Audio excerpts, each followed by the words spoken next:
Welcome students.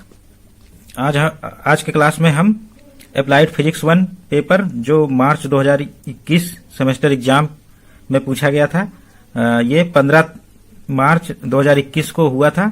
इस paper का code है 2042।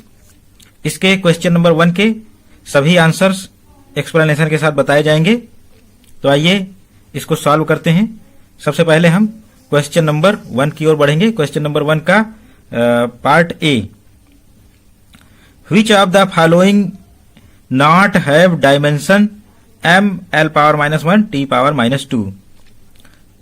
Which of the following have not dimension m l power 1 minus 1 t power minus 2?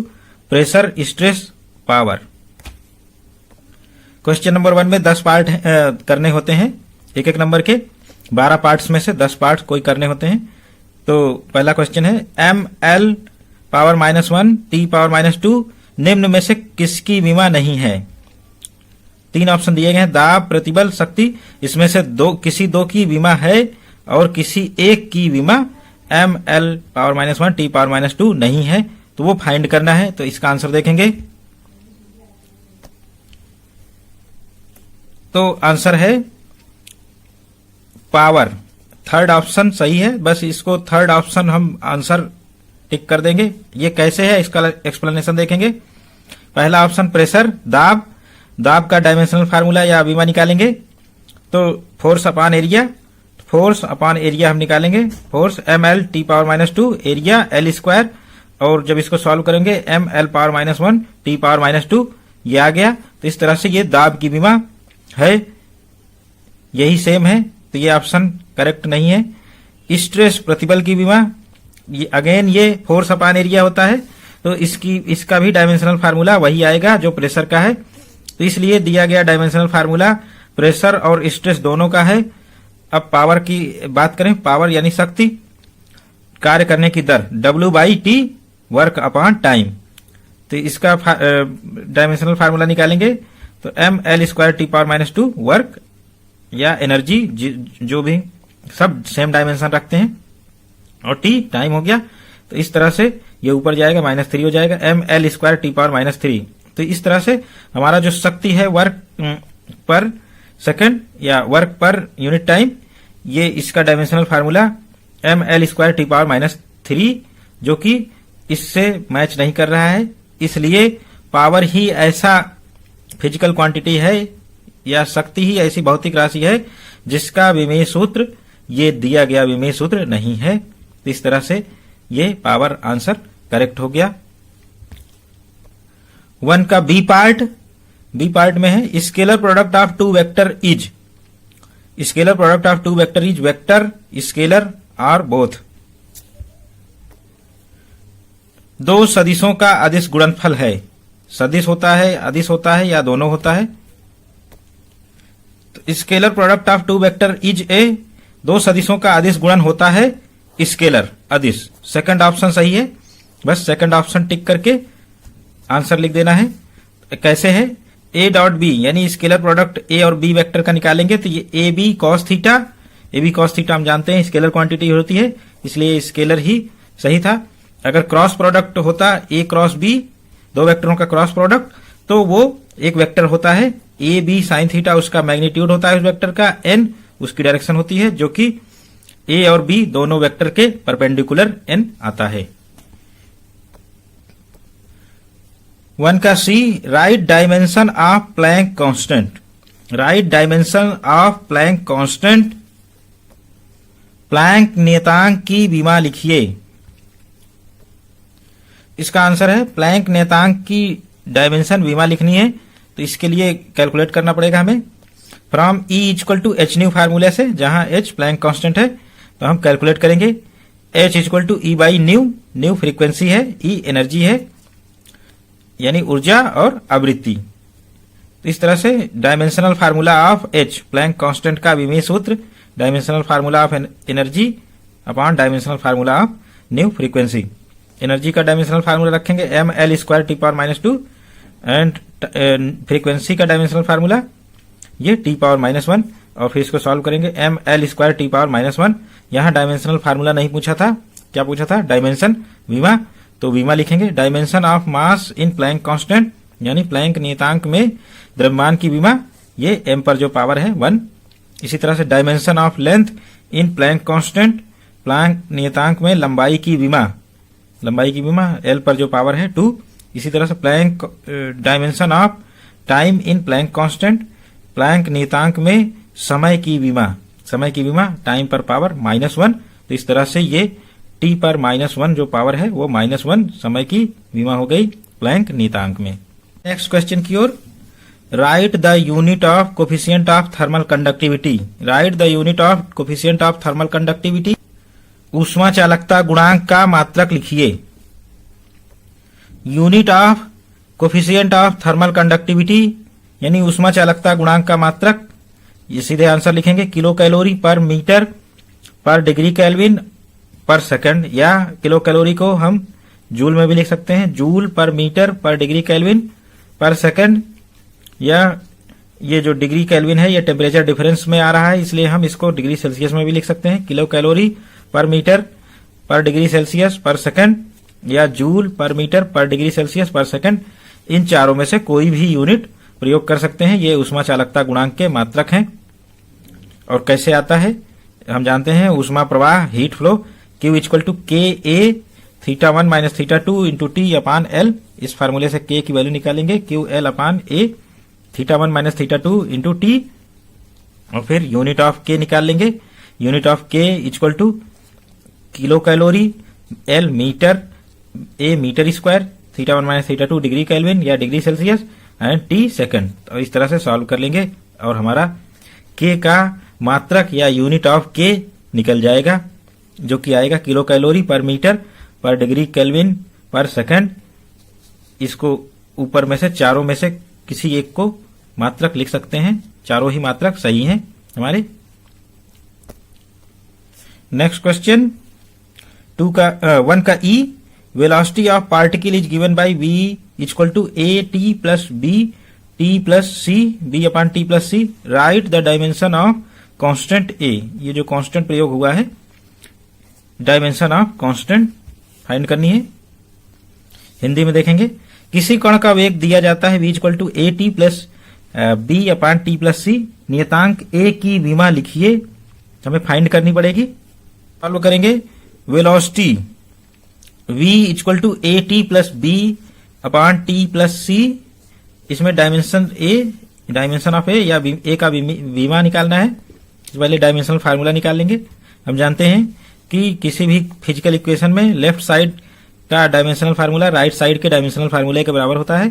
तो dimensional formula A T equal to dimensional formula of V, या dimensional formula of A equal to dimensional formula of V upon dimensional formula of T.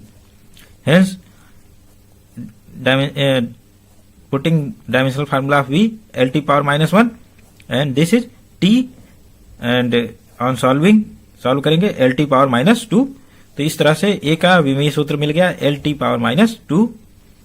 और अगर हमें b या c की dimensions निकालने होते तो इसका यूज करते, we know that terms of same dimensions can be added और सब्ट्रैक्टेड। हम जानते हैं केवल समान विमा वाले पद को ही जोड़ा या घटाया जाता है। तो इस तरह से बी और सी का डायमेंशन या डायमेंशनल फार्मूला निकलता। अब ए का डायमेंशन लिखेंगे, डायमेंशन ऑफ मास इन ए, यानी नियतांक ए में द्रव्यमान की विमा, वो एम पर जो पावर होती है वो 0 ही है यहाँ। डायमेंशन ऑफ लेंथ इन ए में लंबाई की विमा एल पर पावर 1 है। डायमेंशन ऑफ टाइम इन ए में समय की विमा -2 है यहाँ। तो राइट आंसर ए में समय की विमा -2। तो इस तरह से ये ए का डायमेंशंस मिल गए। नेक्स्ट क्वेश्चन, दो परस्पर लंबवत सदिश P एंड Q का परिमाण 3 व 4 है। सदिश P माइनस Q का परिमाण ज्ञात कीजिए। Two mutually perpendicular vectors P and Q have magnitude 3 and 4 respectively. Determine magnitude of vector P minus Q. Mutually perpendicular यानी angle between P and Q is 90 degree and magnitude are 3 and 4 respectively. Then find magnitude of vector P minus Q. इसके लिए हमें solve करना पड़ेगा। Magnitude of P is 3, magnitude of vector Q is 4 and angle between them is 90 degree, then cos 90 0 हो गया। Magnitude of P minus Q यानी P minus Q का परिमाण, तो R equal to P minus Q. इसका magnitude निकालने के लिए हम R का खुद R से ही डॉट प्रोडक्ट ले लेंगे, P minus Q dot P minus Q, तो सॉल्व करेंगे P square plus Q square minus 2P dot Q, P dot Q, P Q cos theta होता है, और फिर ये चूंकि यहाँ स्क्वायर है इसलिए स्क्वायर रूट ले लेंगे, और कॉस थीटा 90 हो गया, कॉस 90, और ये 0 हो गया, तो P square plus Q square ही सर्वाइव करेगा। 3 का स्क्वायर प्लस 4 का स्क्वायर यानी 25 का स्क्वायर रूट 5। तो इस तरह से resultant of P minus Q यानी magnitude of P minus Q is 5। ए और P माइनस क्यू का परिमाण 5 है। नेक्स्ट क्वेश्चन 1 का G, right relation between force and linear momentum. Right relation between force and linear momentum. बल तथा रेखीय संवेग के बीच संबंध लिखिए। बल एवं रेखीय संवेग के बीच में संबंध लिखिए। Relation between force and linear momentum, बल व रेखीय संवेग में संबंध ये लिखना है केवल, तो ये संबंध हम लिख लेंगे F equal to dP by dt। F force है बल, P रेखीय संवेग लीनियर मोमेंटम, तो F equal to dP by dt ये लिखना था केवल, यही राइट आंसर है। इसका डेरिवेशन कैसे हो सकता है ये देखेंगे। F इक्वल टू हम जानते हैं ma न्यूटन्स लॉ, तो A की वैल्यू dV बाई dt यानी rate of change of velocity रख देंगे, और m को हम डिफरेंशिएशन के अंदर ले जाएंगे क्योंकि m कांस्टेंट है, तो उसका भी डिफरेंशिएशन करेंगे इसके साथ। तो हम जानते हैं mv क्या होता है p, तो इसलिए F equal to dP by dt ये डेरिवेशन हो गया। तो ये लीनियर मोमेंटम का जो रेट ऑफ चेंज है वो फोर्स कहलाता है, यानी रेखीय संवेग परिवर्तन की दर बल कहलाता है। नेक्स्ट क्वेश्चन 1 का H, right relation between linear velocity and angular velocity. Right relation between linear and angular velocity. रेखीय वेग तथा कोणीय वेग के बीच के संबंध को लिखिए। रेखीय वेग तथा कोणीय वेग के बीच में संबंध लिखिए। Answer, relation between linear and angular velocity, रेखीय वेग v तथा कोणीय वेग ओमेगा में संबंध, तो रिलेशन है v equal to R omega. इस क्वेश्चन में इतना ही लिखना था, v equal to R omega, यही करेक्ट रिलेशन है। यह आएगा कैसे, इसके लिए देखना चाहें। हम जानते हैं एंगुलर डिस्प्लेसमेंट कोणीय विस्थापन delta theta equal to delta S upon R, यानी आर्क अपान रेडियस। तो इसमें डेल्टा टी से दोनों तरफ डिवाइड करेंगे, तो delta theta upon delta T equal to delta S upon delta T into 1 upon R, और दोनों तरफ हम लिमिट ले लेंगे, delta T tends to 0 limit लेंगे, तो दोनों तरफ परफेक्ट डिफरेंशियल बन जाएगा। लिमिट से बाहर 1 अपान आर रहेगा क्योंकि आर कांस्टेंट होता है।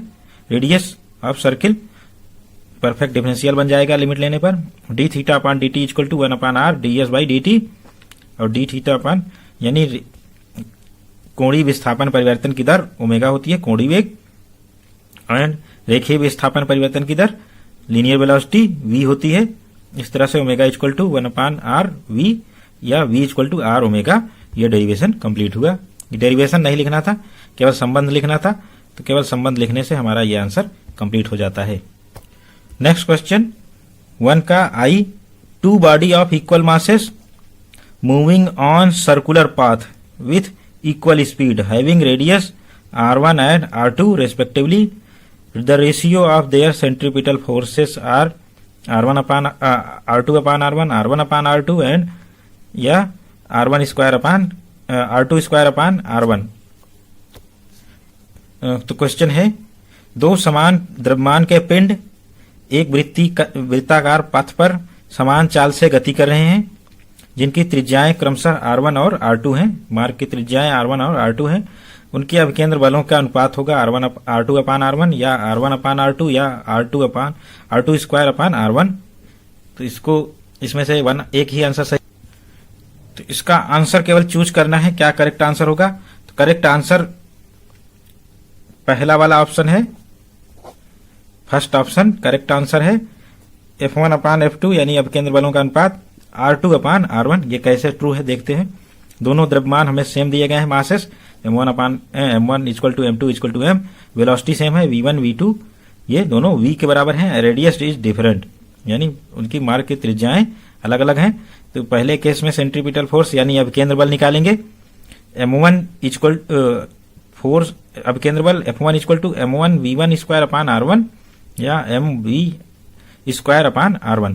इसी तरह से दूसरे मास m2 पर अभिकेंद्र बल F2 centripetal force F2 m2 v2 square upon r2 तो mv square upon r2 divide कर देंगे। F1 upon F2 equal to mv square upon r1 mv square upon r2 cancel हो गया, ये mv स्क्वायर और ये r2 ऊपर चला जाएगा, r1 नीचे आएगा। तो इस तरह से F1 upon F2 equal to R2 upon R1। तो ये जो पहला ऑप्शन है हमारा यही सही है। तो केवल इस ऑप्शन को टिक करना था, सही है। बाकी डेरिवेशन हम रफ में हमें कर लेना था। नेक्स्ट क्वेश्चन, जड़त्वाघूर्ण एवं कोणीय संवेग के बीच के समीकरण को लिखिए। जड़त्वाघूर्ण एवं कोणीय संवेग के बीच के समीकरण को लिखिए। 1 का J, right relation between movement of inertia and angular momentum. Right relation between movement of inertia and angular momentum. Relation between movement of inertia I and angular momentum J, यानी जड़त्वाघूर्ण तथा कोणीय संवेग के बीच का संबंध। तो ये संबंध है J equal to I omega, जहां पर जे एंगुलर मोमेंटम कोणीय संवेग, आई मूवमेंट ऑफ इनर्शिया जड़त्वाघूर्ण, ओमेगा एंगुलर वेलोसिटी कोणीय वेग होता है। नेक्स्ट क्वेश्चन 1 का K, if radius of earth decrease by 1% but its mass remains same, mass remains same and radius is decrease by 1%, then its gravitational acceleration will be, 3 option है, decrease, increase और remain constant. यदि पृथ्वी की त्रिज्या 1% घट जाए परंतु इसका द्रव्यमान वही रहे या नियत रहे, तब इसका गुरुत्वीय त्वरण कितना होगा, घटेगा, बढ़ेगा या नियत रहेगा। तो इसका आंसर देखते हैं। इसके आंसर में हम सीधे सीधे इसका करेक्ट आंसर है इंक्रीज करेगा या बढ़ जाएगा, यही टिक करना है। लेकिन ये कैसे आएगा इसके लिए देख लेते हैं हम। इसको कैसे आएगा इसको नहीं लिखना था, इसको रफ में लिख लेंगे, ये डिराइव कर लेंगे। तो हम जानते हैं क्या दिया गया है, रेडियस ऑफ अर्थ RE दिया गया है और रेडियस ऑफ अर्थ 1% डिक्रीज करना है, यानी उस अपनी ओरिजिनल रेडियस के 99% हो जाएगी। 99% ऑफ रेडियस ऑफ अर्थ, ये हो गया 99/100 इंटू RE। तो ये रेडियस बाद की हो गई 1% डिक्रीज करने पर, और मास डिक्रीज नहीं करेगा, मास वही रहेगा। तो ME दोनों केस में मास वही है। हम जानते हैं कैपिटल G और स्मॉल g के बीच का संबंध G equal to GME upon RE square से, G dash equal to GME dash upon RE dash का स्क्वायर। तो मास वही रहा, तो GME और रेडियस बदल गई 99/100 इंटू RE और इसका होल स्क्वायर रखेंगे यहाँ। तो ये ऊपर चला जाएगा जो नीचे टर्म है, तो 100 अपान 99 का square into GME upon RE square, और इसकी वैल्यू G है स्मॉल g।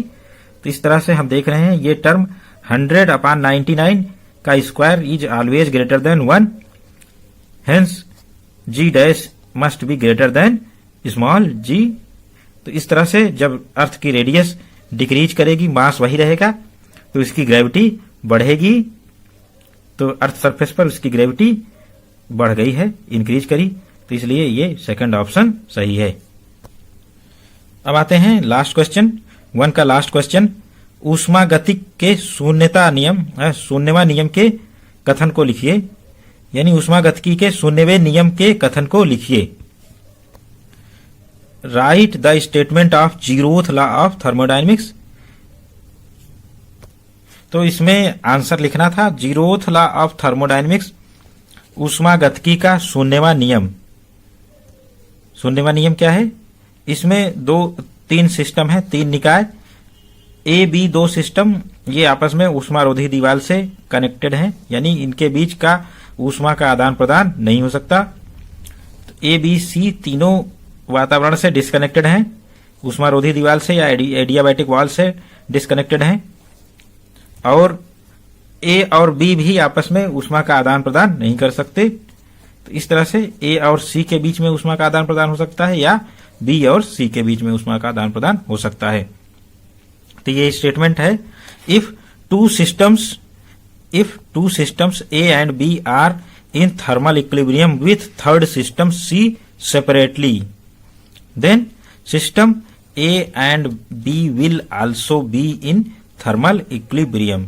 यानी यदि दो निकाय ए और बी किसी तीसरे निकाय सी के साथ अलग अलग ऊष्मीय साम्यावस्थाओं में हैं, यानी ए और सी आपस में ऊष्मीय साम्यावस्था में है और बी और सी आपस में ऊष्मीय साम्यावस्थाओं में है, तो निकाय ए और बी भी आपस में ऊष्मीय साम्यावस्था में होते हैं या होंगे। ये डेफिनेटली होगा, क्योंकि ऊष्मीय साम्यावस्था थर्मल इक्विलिब्रियम क्या है, no exchange of heat between systems, यानी ऊष्मीय साम्यावस्था दो निकायों के बीच तभी स्टेब्लिश होती है जब उनके बीच में ऊष्मा का आदान प्रदान ना हो या वो समान ताप पर हो। यानी ए और सी समान ताप पर हो गए, बी और सी, तो जाहिर है ए और बी भी समान ताप पर होंगे यानी ऊष्मीय साम्यावस्था में होंगे। यानी यदि दो निकाय ए और बी किसी तीसरे निकाय सी के साथ अलग अलग ऊष्मीय साम्यावस्थाओं में हैं, तो निकाय ए और बी भी आपस में ऊष्मीय साम्यावस्था में होते हैं या होंगे। यही ऊष्मागतिकी का शून्यवां नियम, जीरोथ लॉ, जो कि क्वेश्चन पेपर में आया था, उसको लिखना था। इस तरह से स्टेटमेंट लिख देंगे तो आंसर करेक्ट हो जाता है।